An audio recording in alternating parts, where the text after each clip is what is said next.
teach you is how to be more effective with your communication, but also how to influence. Because people are your biggest resource. Because whatever you want, somebody else already has. You just have to get it from them. Whether it be more ticket sales or more money or more people in your door, somebody already knows how to do that and they can help you with that. And so to raise your level of influence is going to be an important part of anything that you do, whether it be if you're a parent or a teacher or a business owner. What's your name? Shannon. Shannon, if you had to describe in one word, which I know there's more, but in one word, one of the emotions that you're feeling right now, what word would you put with one of those? And anxiety. You're not going to have to come up, I promise you. All right, anxiety. That's a good one. You could have picked anything. Now, who's the gentleman sitting next to you? Do you know him? Dan, do you know him? I just met him. What if Dan and I had something that we planned, and at a certain time that he was going to reach over and just slap you as hard as he can in the back of the head? So if he did that, what emotion in one word would you feel if that happened? Anger. Anger. All right. Two emotions.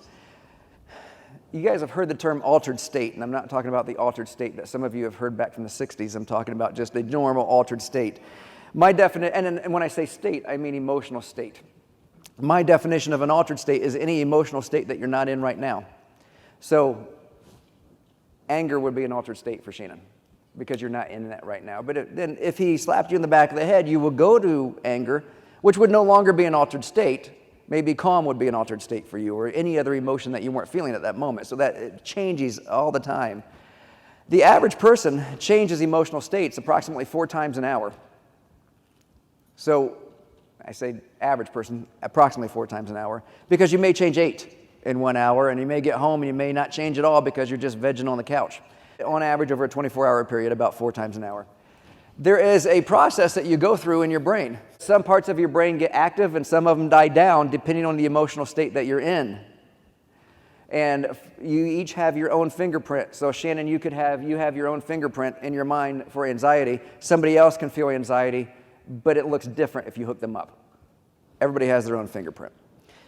We did some studies where we actually showed people comedians for about 5 minutes, and then we switched them over to a horror movie like Friday the 13th. And so we would just see how they changed emotional states. So the emotional state change, that process that you go through, it could be instant. For example, if he slapped you in the back of the head, you would almost instantly go to anger. Or if somebody cut you off on the highway, you get anger or scared or whatever it might be for you. It could be a slow process. If you have a bad day at the office and you go home and it takes you an hour to unwind before you actually calm yourself down, it could be a slow process to change that emotional state. It doesn't matter. You still have a process that you go through. This process here that you go through to change from one emotional state to another is hypnosis. That's all it is. I've been a hypnotist since 1989, and I train people in it now. And everybody thinks that they know what hypnosis is from the movies and TV, and it's not. The hypnosis is basically the process that you go through when you change from one emotional state to another. So when I said, who in here has ever been hypnotized before on purpose, the on purpose was attached to that for a reason, because all of you have been hypnotized, because every time you change an emotional state, you go through that process. Also, as you speak to somebody, your job is to change somebody's emotional state. If you tell them about a vacation you went on, or if you have to have a talk with one of your employees, you change their emotional state, so you are actually hypnotizing other people all the time also. So you've all had the experience before. Here's the thing though, with your mind, you become suggestible for moments as you go through that switch. So somewhere in this process, you become highly suggestible. So what do I mean by suggestible? Well, I mean that you tend to take in instructions without really questioning where they're coming from. You can find these times when you go and you drive down the road and you can't remember how you got the last few miles, and you pass an exit and you kind of just zone out. Maybe it's one of those times that you reach out to pull on a door, and it's a door that actually pushes, but it has a handle that looks like it pulls, and you stand there with your arm out. The amount of time that you stand there with your arm out, this is when you're in the suggestible state, and I'll explain why in a minute here. And you can use that, and if nothing else, if you don't learn anything else from me today, remember that when people zone out, It's almost like that time you reach out when you were in school and to shake somebody's hand, then you pull your hand back and say, psych. Same thing, because they stand there with their hand out. I came from Columbus, Ohio, originally. And I was out with a group of my friends, and we were going to a movie. And ahead of us was about 4 or 5 guys that were going to see a movie also when we were walking in. The group walked up, and the first guy pulled on the door, but it was one of those doors, again, that pushed. So he stood there with his hand out for like 2 seconds, and that's when I knew that he was in this loop trying to figure out what to do. So I said, it'll open if you just drop to your knees. And he fell to the ground. Fun thing to do. It's a really fun thing to do. All you have to do is catch people in that state because they're highly suggestible. Your brain goes into a loop, and then you're trying to determine what the next step is. And so you usually get it yourself by going over scenarios in your mind. But if somebody is there with you, there's a very good chance that you will follow whatever suggestion comes in first, and this guy did. So that is all hypnosis is. And that's what I want you to do when you're sitting in front of a client or in front of an employee or anybody that you need to influence. I'm going to give you one more term, and then I'm going to tell you how to utilize this, something called a transderivational search. It is a term in psychology, and you don't have to know that. Do not write that down. Psychiatrists even shorten that down to TDS. What a transderivational search is, it's the way that your brain brings back memories. The limit, if I was talking to you back in the 90s, of your awareness, the things that you can be aware of at any one time, was 7 plus or minus 2. That is not true anymore. People's capacity to be aware of things has gone down over the years, and it's only about 5 plus or minus 2 now, so which means anywhere from 3 to 7 things you can think of at any one time. So if you think of your conscious mind as the tabletop that you're sitting at, and you can have approximately 5 different files on that tabletop at any one time.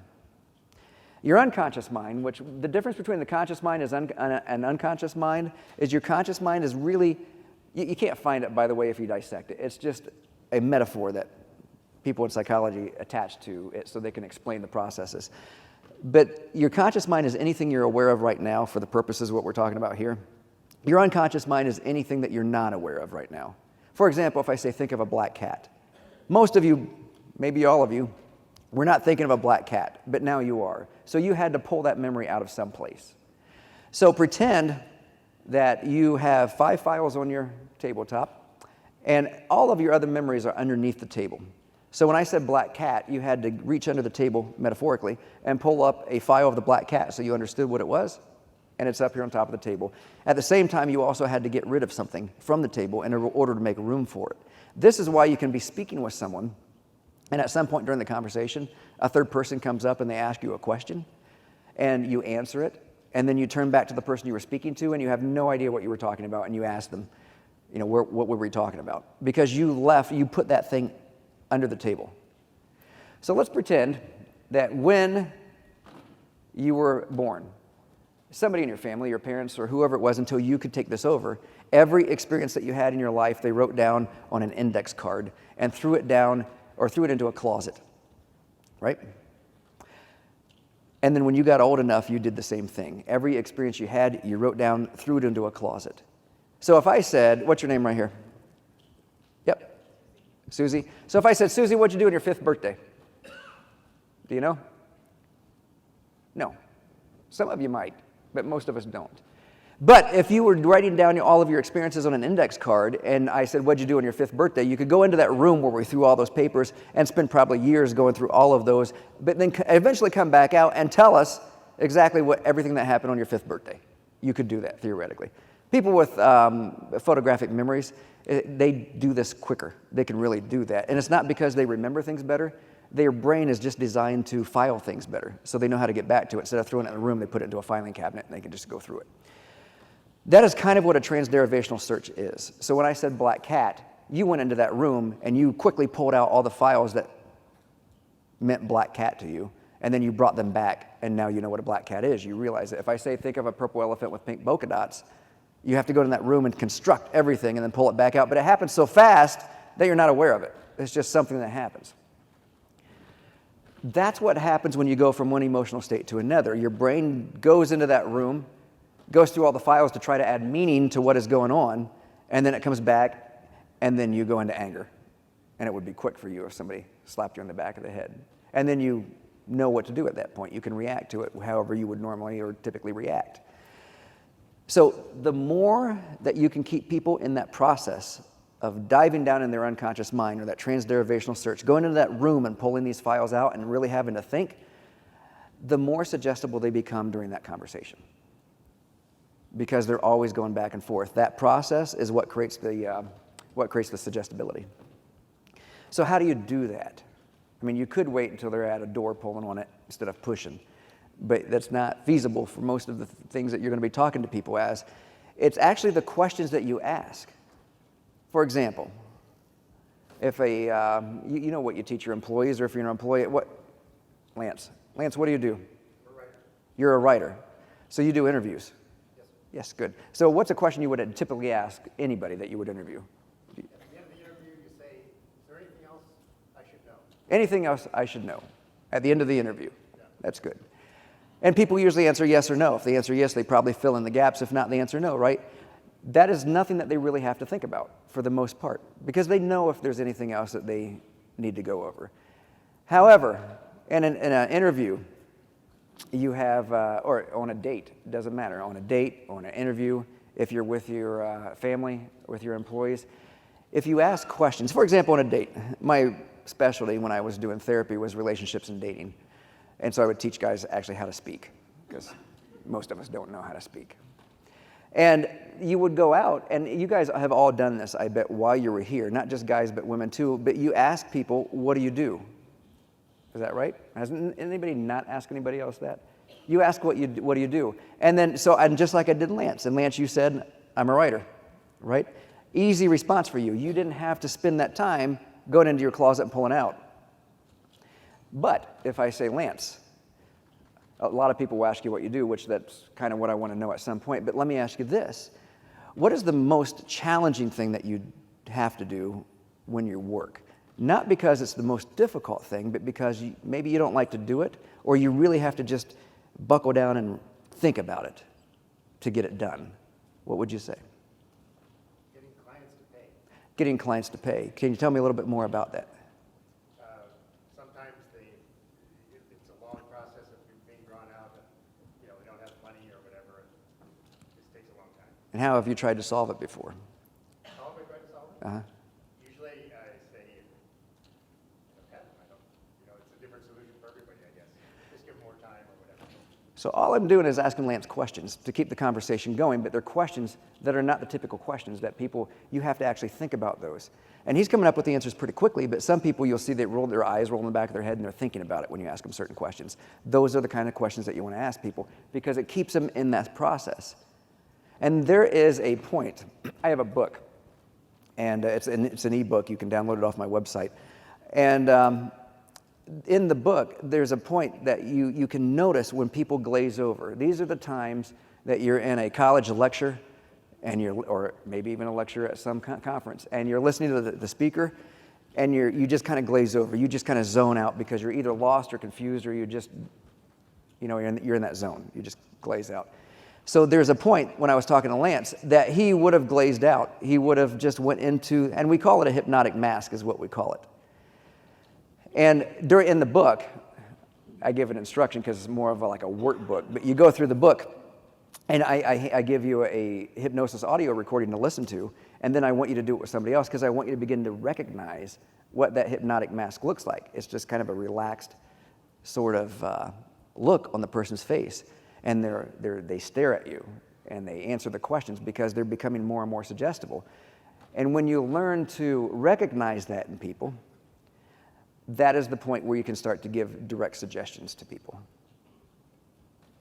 And it's not hard to recognize. It just takes a couple times of you seeing it. And you've all seen it before, but you've not known that you were looking at it. So, I would recommend, if you don't use my stuff, use somebody's stuff and go through, get a hypnosis. You can download it for free off of iTunes, I'm sure, or YouTube, and get a hypnosis, experience it, hypnosis audio program, experience it, and then watch somebody else go through it.